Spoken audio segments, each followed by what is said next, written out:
In this video, we will keep working on the payment, but this time we will be focusing more on one more or two more features adding on top of that payment section.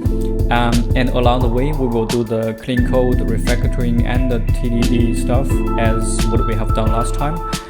If you haven't yet, here is a previous video. Please check it out first, and then you will have a solid understanding of what we are trying to achieve. But that's pretty simple and it's very easy to understand. Just follow along the previous video. As always, we will focusing on TDD, clean code, and refactorings along the way, and the shortcuts, the key mapping, WebStorm, and how do you do the effective refactoring, things like that. Let's get started. Hello, my friend. My name is Junitao. I'm a software developer, an author, and a creator. I help people write better code. I do that by writing blogs and articles or even books.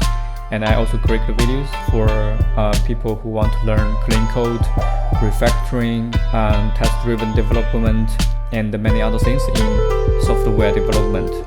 Yeah, I enjoy to create this content to help people, especially for the beginners, to learn these fundamental techniques they will need in day-to-day life. If you haven't yet, please subscribe and turn on the notifications, so whenever I have new releases, you will get notified. So this time, the requirement is that as the payment goes so successfully that the market is expanding to other countries, and in many other countries, the currency is not rounding up as the same logic we have in like in Australia.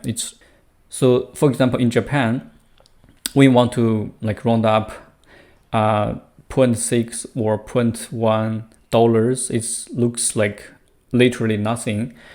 So instead, they will round up to the nearest hundreds. This kind of change. Yeah, even in many other countries, they round up to nearest 10. These different rules are all there. So this time, we will try to implement the payment section for different countries.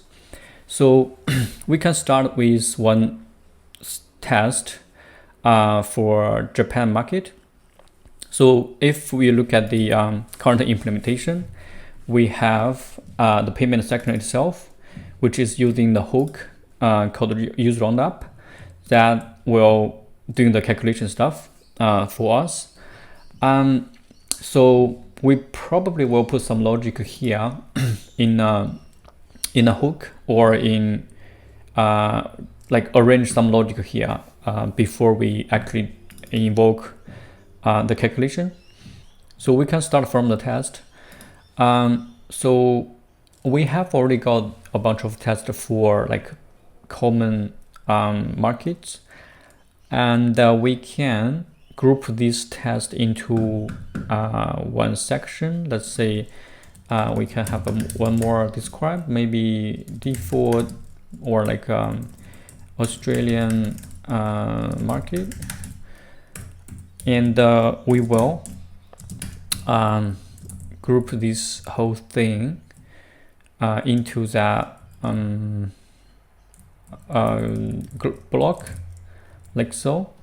And then if we run the test now, it should passing, because we have all we haven't done any changes. So last time we have this kind of test already. So we can start with adding one more describe, which is maybe Japan market. And then I guess it's pretty similar to what we have last time for the end-to-end scenario. Like you give it amount, and then you will see the tip for the charity, and then there will be a select or like a click input, and when you click it, and there will be some difference showing up on the button. So yeah, I guess it's pretty straightforward for us to copy this test over, and I guess to make it work with other market, we need to let the payment know that we are expand to a new market or a new country. So we can make a new parameter or props for the payment section. Let's say it's like country code or any kind of mechanism. You can imagine that this code or this country thing comes from either the router from the URL or from some kind of configuration or like contacts in a parent, so we can get that code, and based on that we can apply different rules to different countries or different markets, so here what we are expecting is, so let's say here we want when the amount of that payment is 3,459 or something like that, we would like to round up to 3,050, sorry, and 500, if that makes sense. I think so. Yes, it will run up to the nearest 100 in Japanese currency, and the tip, of course, it will be different. It's something like a 41. For Japan, it will, if the country code is GP, we will showing the tip is 41, and then the total amount will be 3,500. And if I run the test again now, it will fail because it cannot find this amount of money, and the currently it's only $1, right? Okay, so we have this test, and yeah, let's jump into the fix.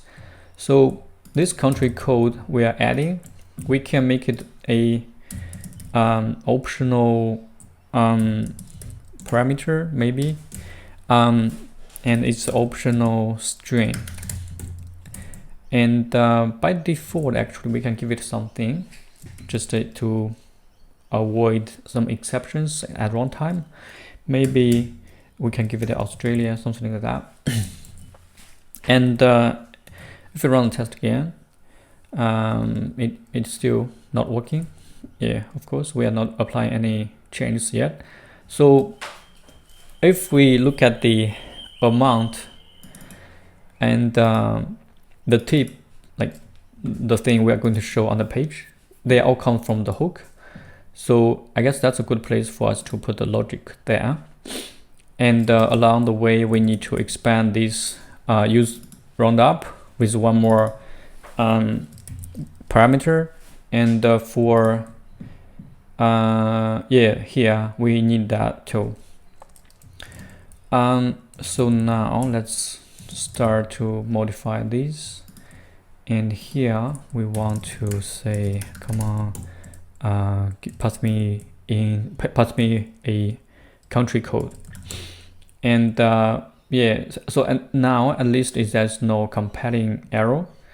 And in the test, it's compiling.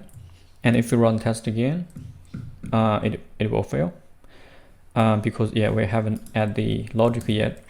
So in the hook, we need to say for Japan market, we will use a different logic to calculate the roundup and the tip. I guess we can simply put something like inside here. Let's say the country code equals to JP. If it does, we will need to calculate a roundup for for JP market, something like that.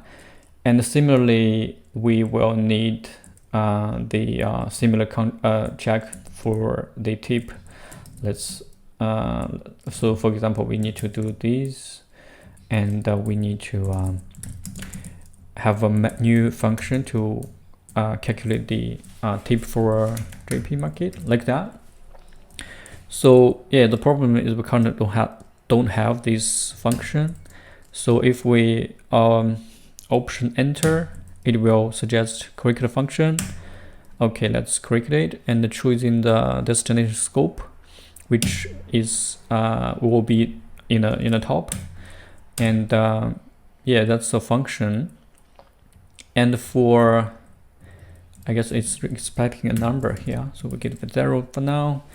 And then this calculate for tips for Japan as well. We can do the same thing, and we will return a 0. So now it's compiling. And for the logic, so for the nearest 100, what we can do is we divided the amount, like it's 1,000 of something, and we divide it by 100 first, and then when it's get the round up, and we will change it back, or like times the 100 again, and it will be like a divide and times, it will make it the actual number. And if we run the test now, we will see something. Okay, because the text kind of still not found, so I guess we need to fix the tip first. Anyway, I think the tip will be similar to the normal tip calculation, and the only difference is we will calculate these round up for Japan first, and then minus the amount, and for the rest it should be pretty similar. And if we run test again now, yeah, it's passing. Let's have a look. Yeah, it is passing. So I'm not too sure. Maybe let's try to verify if it's $3,501 and run test again. It will fail, but if we expect the difference, it's a correct number, right? And yeah, that's great. So we have this test running, and if we look at the implementation, we can do some cleanup now, like renaming this one to like calculate roundup for Australia and calculate tip for Australia, things like that. Or we can fix something else, like so I guess the $sign is not actually working in Japan. There it has a different mark, so we probably can use that as another test as well, or like modify this test to make it looks more real. And we can do that actually. How do you insert that sign?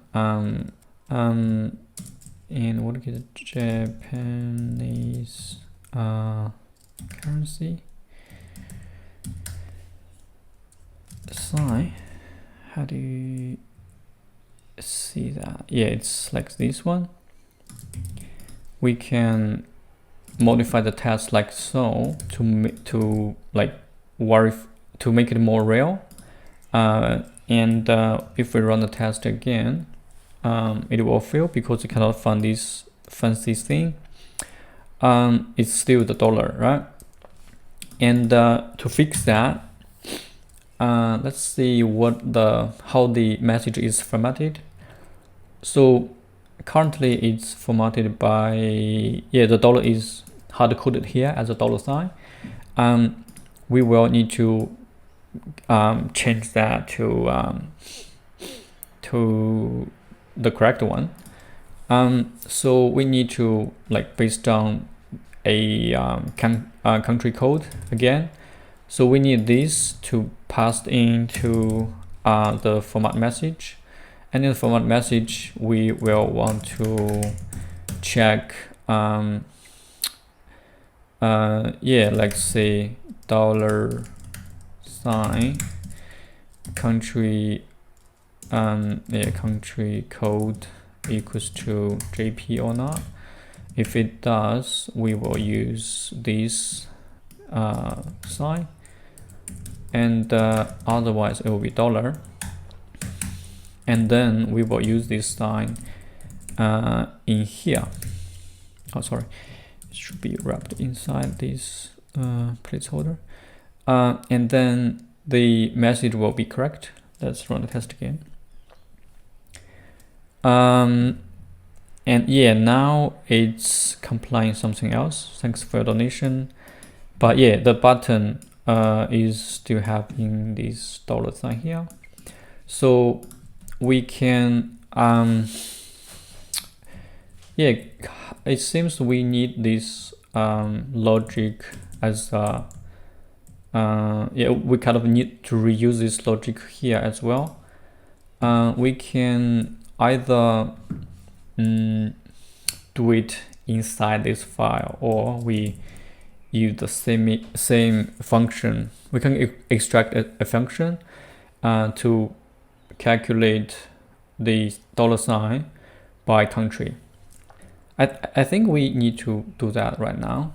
And we can extract a method called get $sign by country, or by country code, right?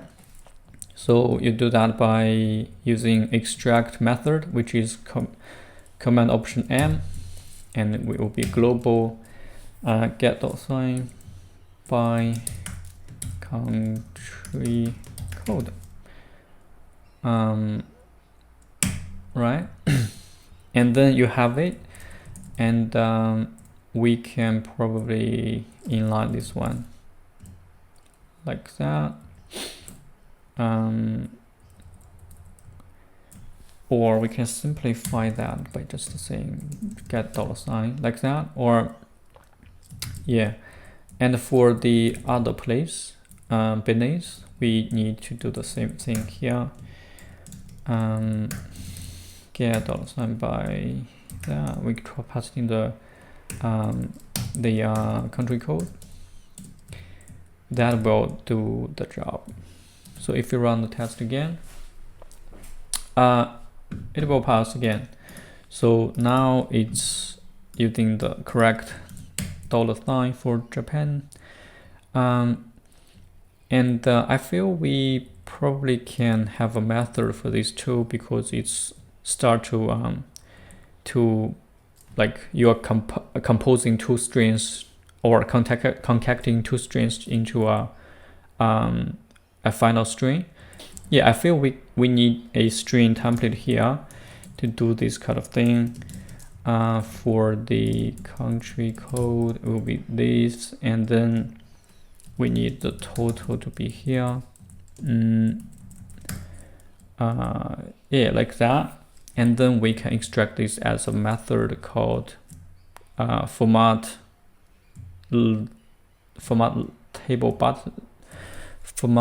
button label, or something like that. We can format button label or something like that. Just like the format message, or like input label. We can rename that to format input label. And for this button label, it's doing this, which is great.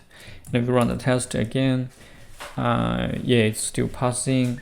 And actually we need to run all the tests at the moment, because we have all these things up running. And if we it's not running all of them.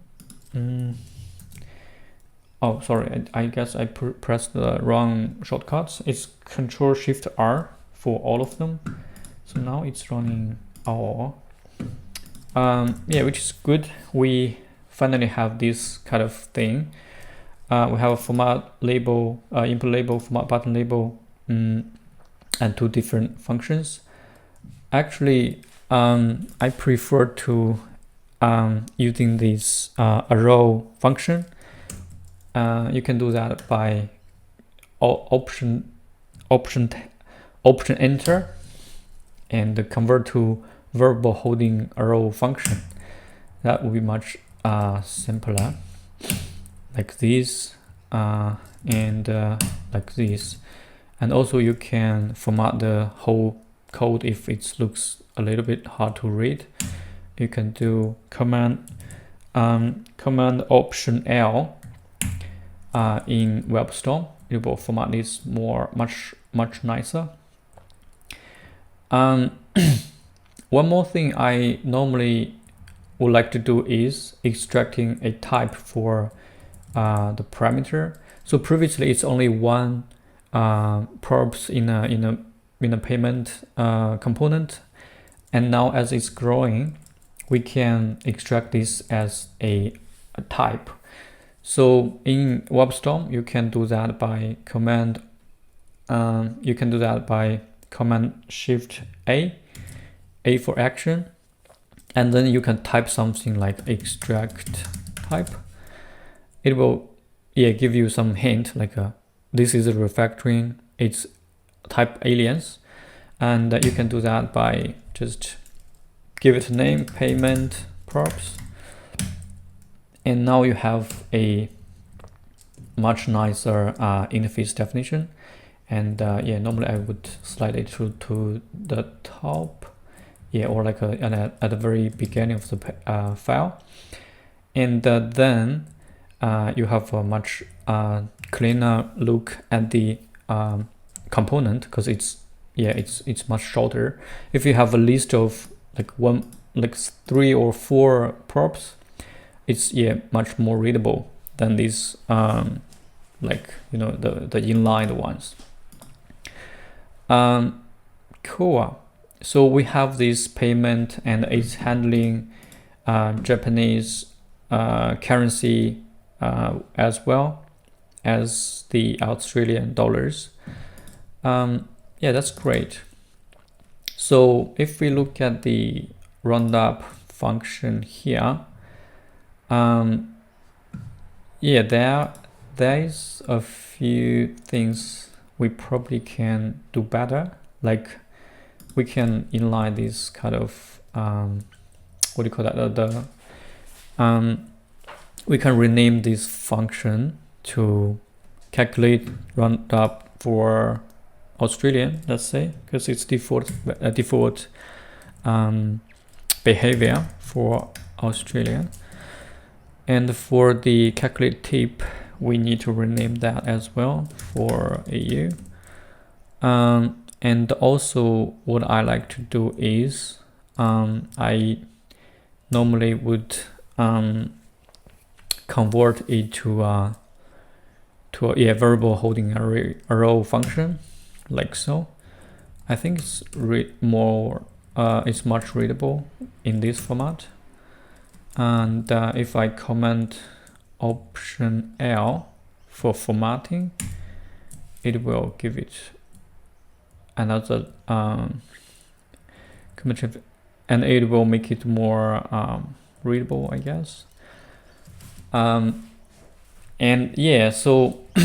if we look at this if else stuff here, it's slightly difficult to understand, right? The code is like, why it's doing this kind of check inside it. So for this if else, or what do you call that? For this calculation inside in a statement, we normally will extract that as a method or a function. So let's do that here. We can extract this whole thing as a function. So we can do that by command option M, and we will extract that to a global state, because if you look at that, is the only dependency for that new function is country code, which is from outside. The amount is from outside, and the calculation itself to pure function, which doesn't rely on anything. So that means we can easily extract this method to outside world instead of in the hook. So we will do that here. We can call it calculate tip, like that. Similarly for this one, we can do calculate amount, or round up, right? Round up, and we do the format again, so it will inline this kind of thing, which is doing great. Like if it's Japan, it will do this, and if it's Australian, we do that. Then it will correspondingly call the correct algorithm for different region. And for the hook itself, it's pretty simple. It's just doing the amount and agree to donation check, and for the country, it's doing the different logic. What is going on here? Update dependency array. Yes. So yeah, they give me a hint that the actual use effect is need the amount as well. Cool. So let's run the test again. Control R. It will run the last successful. So it will run last tests for all of tests, and they are all passing. Perfect. We have this kind of thing already. So let's have a look at how the page looks like on the real application. Firstly, let's use another amount here, which is 3, 4, 5, 9, and the country is Japan. And let's have a look at how it looks like in the browser.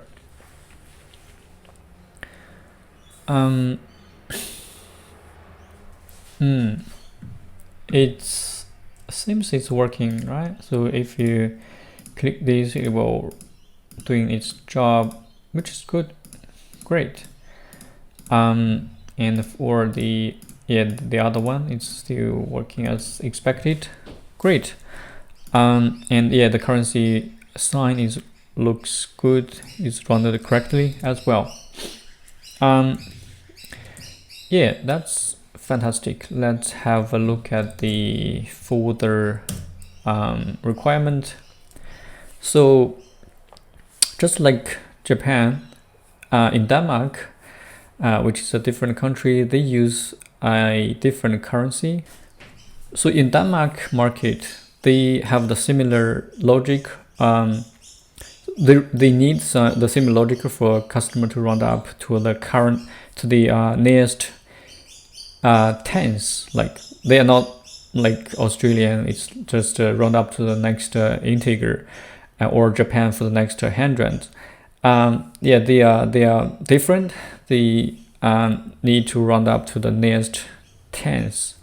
So it's still a different tweak for the current logic. So I guess we can simply do this and for the Denmark market. So for example, if we have 321, it need to be rounded up to 330. Like so, like 330 kr dot. Okay, alright. We need to do that as well, just like this, and for this as well. Okay, that's pretty interesting. So we need to change a few different places. Okay, it's DK, and we will, thanks for the refactoring, by adding this, I guess it's just a piece of cake. Let's have a look at the test now. Control Shift R. Sorry, it's Command Shift R, and it failed because It's dollar at the moment, and it's incorrect current amount of money, which is good. We can command Option T to go back and see what is happening inside the code. Yes, I guess there are a bunch of places we need to change. Firstly, the format input label need to be get the $sign need to be updated, because it's not only Japan and dollar, it has the DK as well. So we can make it a little bit complicated here by expanding these. If it's this GP, we will return these. Else, if the country code is DK, we return the kr dot, and else if the country code is Australian, we need to return this. Yeah, I think that will have the correct $sign. Let's run the test again. Control R. It will say that, yeah, okay, I would like to donate this amount of money, but yeah, the unit is correct, the currency symbol is correct, but the amount is not. So we need to update the logic in our hook. So let's go to the user on app, and now it's checking, okay, its country code is this or that. Okay, cool, we have this logic already. Right, so if we look at the user on app hook at the moment, it has a bunch of other small functions here, and what we would like to change is these two places. As the country code now has 3 different possibilities, so we will need to, let's say, modify the calculate on app first.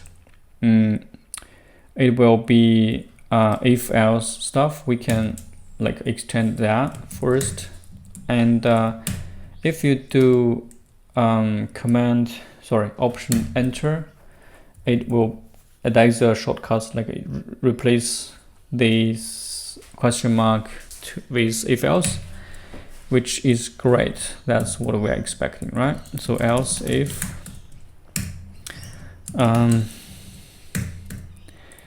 the country code equals to DK, we will return a DK logic, which does not exist. So Option Enter, correct the function in a global space, yes please, and it will do this, and we will Option Enter to convert that to holding a variable for the arrow function. And then for this one, we will slide it up again, and slide it up one more time to the AU stuff here, and the logic will be pretty similar to the Japan logic, which is divide by 10 and then times 10 back. So that will have the correct calculation, and we actually will calculate the tape as well, just like this. Option Enter to replace, and then introduce the new branch for country code equals to DK, and then return that for DK, which is not exist, and Option Enter, correct the function to global, and yes please convert that as well. So this will be exactly like this function here, and we will do the similar thing for calculate for decay, right? And now we have three functions. Sorry, we have three pairs of functions, or like it's not, yeah, three pairs, 6 functions. And if you run the test again, Control R, it failed because it's 9 and it's 21. What is that? What does that mean? I would like the 41. Is that? Oh, maybe the test is not correct. Oh yes, it's definitely not 41. It should be 9. Because yeah, the difference between this 330 and 321 is 9, and we need to run the test again. Okay, so I would like to donate these. Is that it cannot be found or can? I would like to donate this to charity. I think, oh yeah, sorry, the KR is capital K and capital K here. Do it again.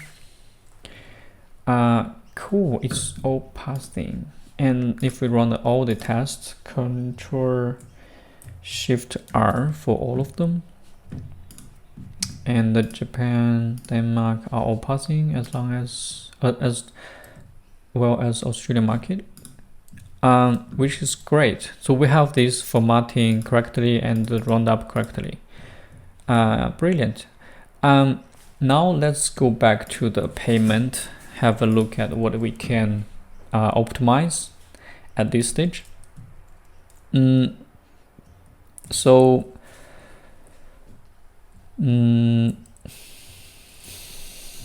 what do we have here? This get $sign, they will return this kind of stuff. I normally would do something like, I prefer the lookup table or lookup map, by giving the key as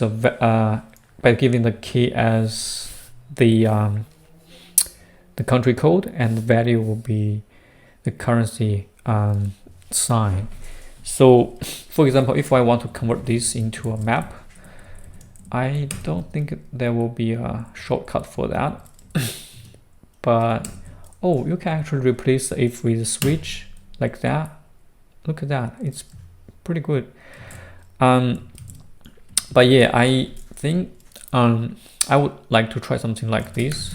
I will call it currency map.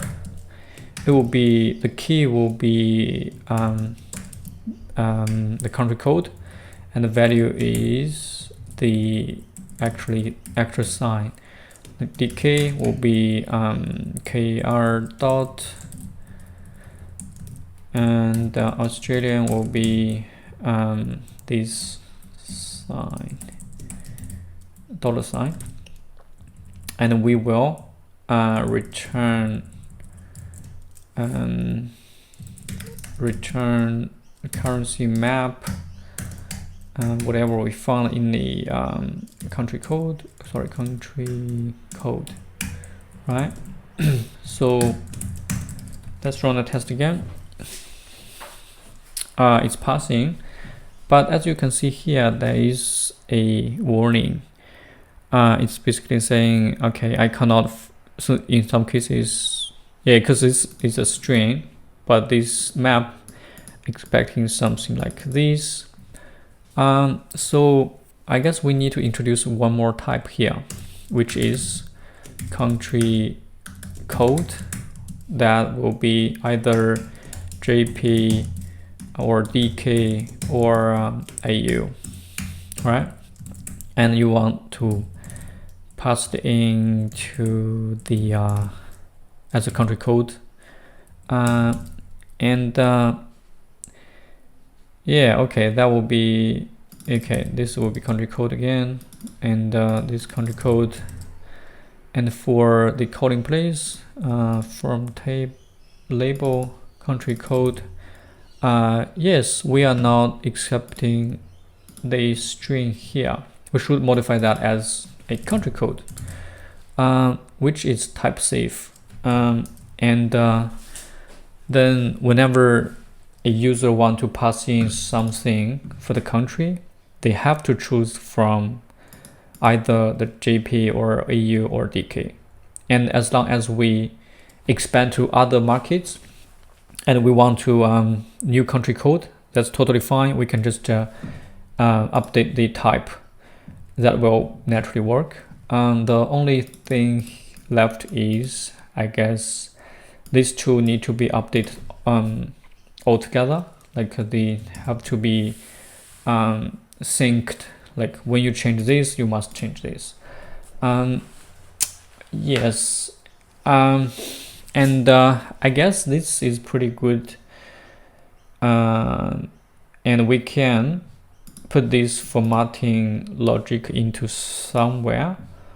I think we can actually move in these three functions to a separate place, and we can also move these to type definitions. Yeah, I guess that would be beneficial as well. Let's say we want to let's move these two types first. So F6 will do that, and we will choose these two types. It's a TS, and yeah, let's do that first. It will introduce two new types. Okay, and for these three method, like formatting method and calculate the currency stuff, we probably can move them as well to a utility or helper functions. We do that F6 as well. So we call it, I don't know, helpers, and there's a TS. We need that map to be there. We need these two formatting method, and we do that. Exporting these. Good. Yeah, that way we will have these functions in a different type, in a different file. And for the payment, I think it's in a very good state. It's now just like before, right? We added a bunch of functions, but it looks like exactly as it was. That is awesome. But I reckon maybe these props need to be living here, because this is the place that using the props. Yeah, so in here I will move F6 it into my payment and do the refactor. And yeah, cool. It's now back here, and I don't think anyone is using it. I will just remove the export and run the test again. So now it tests up passing, which is great. And the only thing left we need to look after is the hook. Actually, I think a lot of functions are not need to be living in this file itself. Maybe we can put it into the helper function as a helper file as well. But before we do that, let's modify a little bit. Let's modify a few things. The country code here need to be country code, and it need to be imported from the types. Yeah, it's done that automatically, which is great. And calculate round up. Yeah, these things are all need to be country code. We will update all of them here. And now, yeah, it's all tied together. So if we look at these three functions, it's pretty similar, right? So Australia and Denmark and Japan, they have different calculation for these kind of thing, but the rest of the code is exactly the same. So we can pull this calculation out as a parameter passed in, and then the calculate tip for Australian will be calculate round up for Australian as a parameter, and then using this formatting stuff, we can, I guess, achieve that in a few steps. The first one will be if we extract this into variable, command option M, it's the difference between the round up and the normal amount. With that, we can then extract this one as a function. So command option M, we can call it format number, and then we can simply inline this div back. Or wait a minute. Yeah, actually we can extract this one as a parameter. So in JavaScript you can do pretty fancy thing like this. Calculate for somewhere, and you give it a number. Sorry, so it's amount, which is number, and the return value is a number. And then you don't have to do the AU stuff. You just put it here.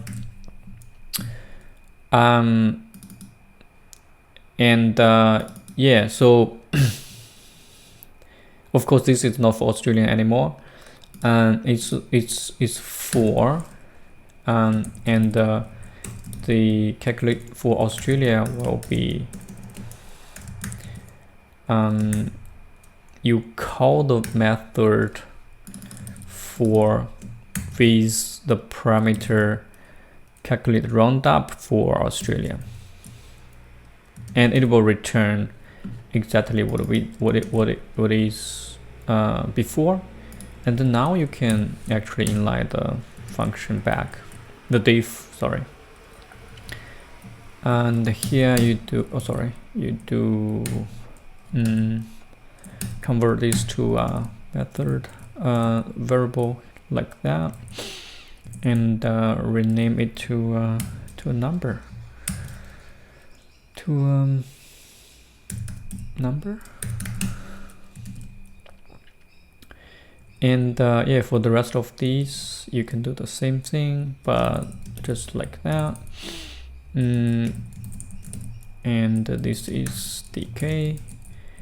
Well, this is calculate for Japan, right? So if we run the test again, it will pass. Great. Okay, so this one, this few lines are simplified to 3 lines. I think it's pretty good, especially when you can see some what do you call that? Some link between this calculate tip and the calculate roundup, which is awesome. I think we can do even further. If we if we haven't seen the Math.pow API yet, I'd like to introduce this to you. So basically, it's just doing the power.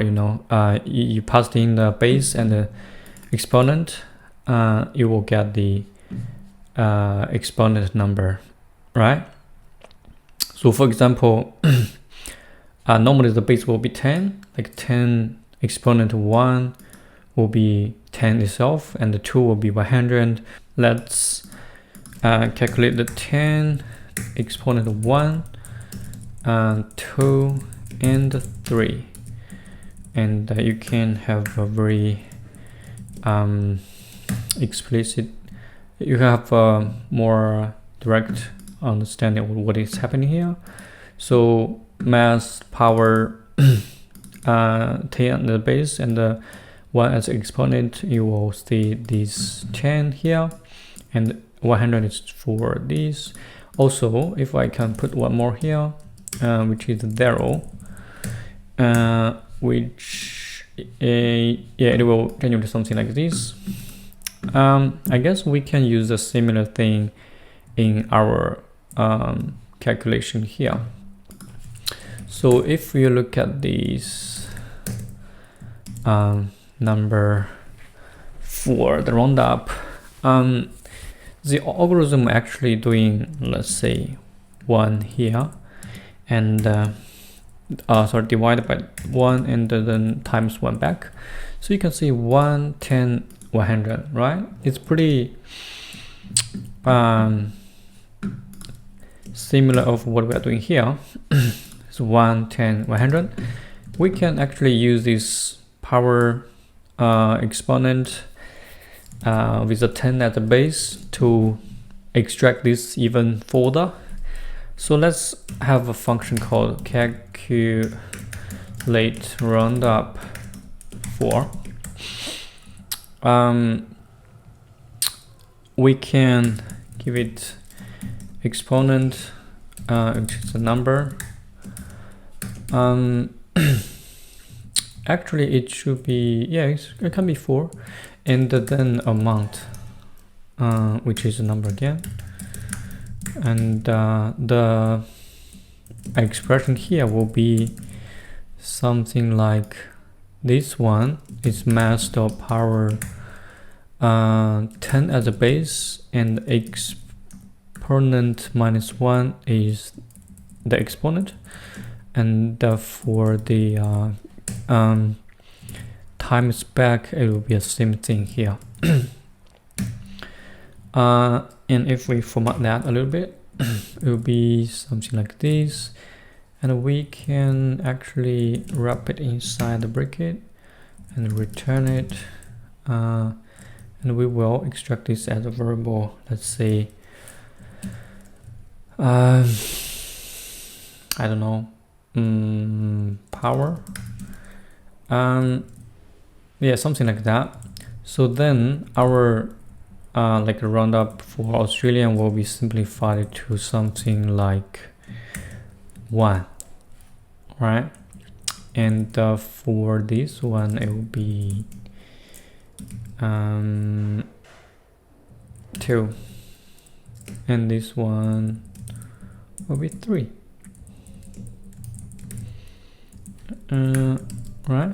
And if we run the test again, it should all pass. That is great. So we have these calculate used here and here. We can either inline them all together, or we can find some common patterns. Probably this one can slide up a little bit, and for these 6 functions and this big map beneath, we can do something about them, right? Maybe we need to rename this a little bit. It's not calculated for that. It's round up to nearest n, and yeah, for calculate the tip, it will calculate this for Australian first, and then return that to the calling place. And for this one, we can have a map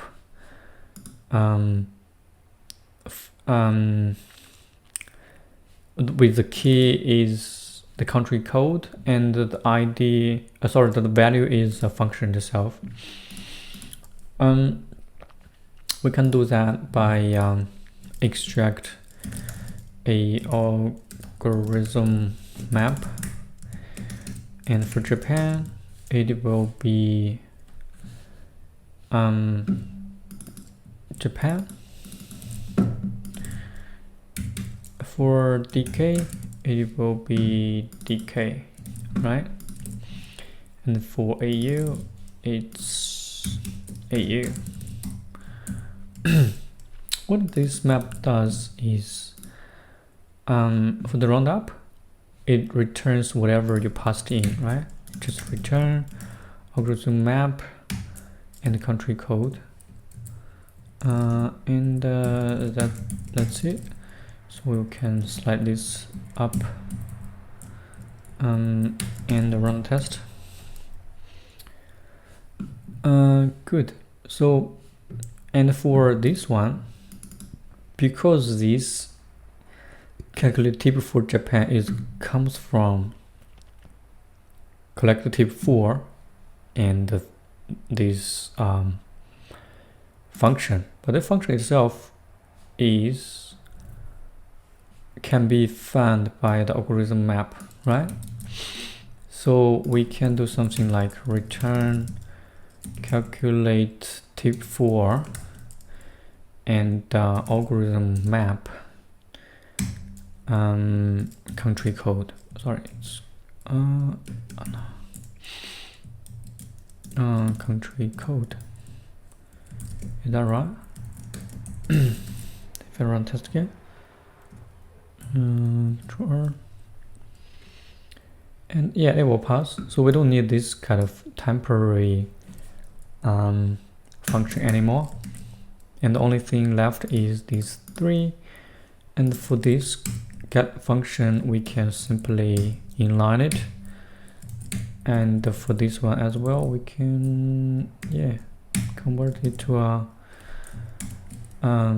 row function. And now we have pretty simplified code here, and probably we can easily don't have to use this kind of thing, or we can rename this as round up to nearest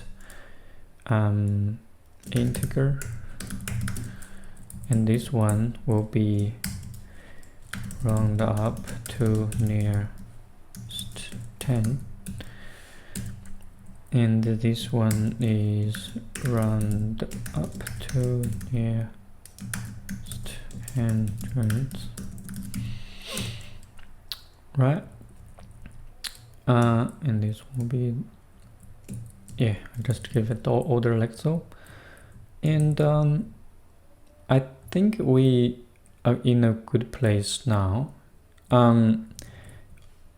I guess the only thing left might be run test again. Sorry, it should all pathing for all the markets, and we don't have too much code left here. We can even inline this, but I reckon this is most useful parts. So let's have a look at these. So these 3 lines, we can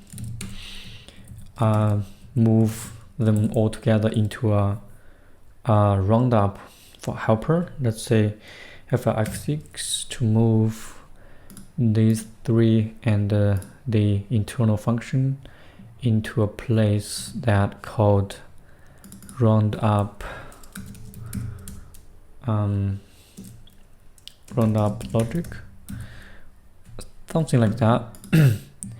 And then the most important, or like the core logic, will be explicitly encapsulated into this file.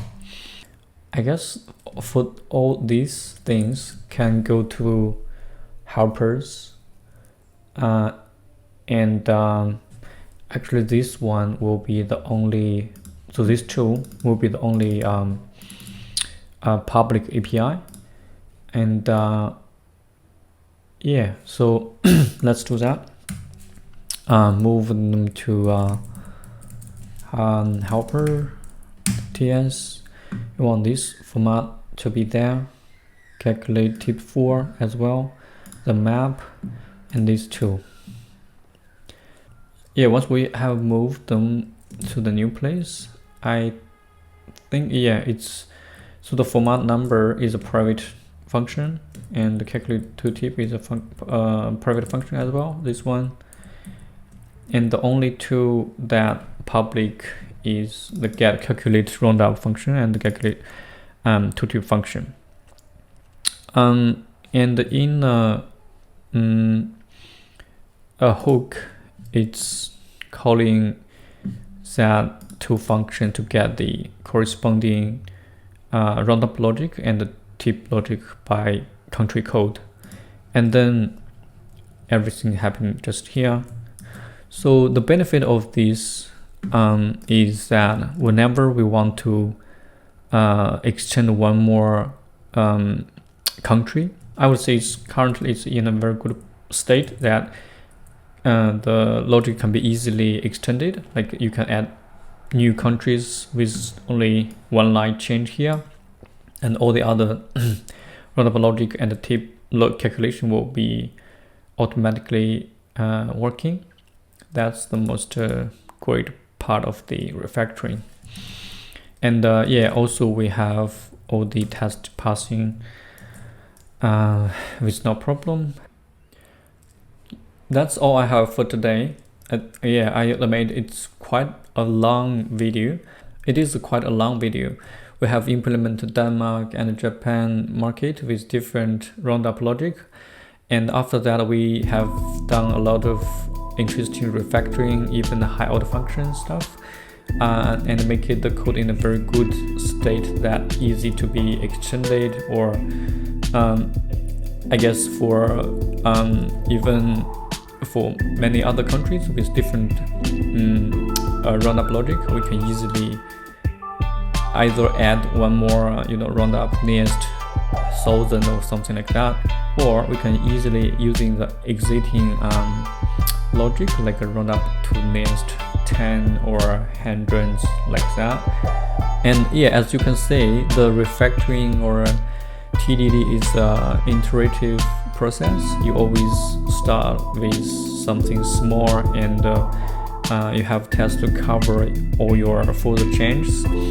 And after the first test solid passing, you can start from that point to do all the refactoring, cleaning, and extracting new functions or inline it back, or doing some experiment as well.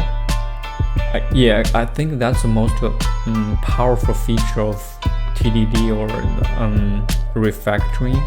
I hope you found it useful, and you learned something from the two parts videos.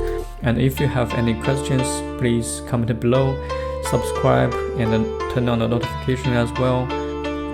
And if you enjoyed the video, please help me to spread it and share it with your friends or social media or whatever you like.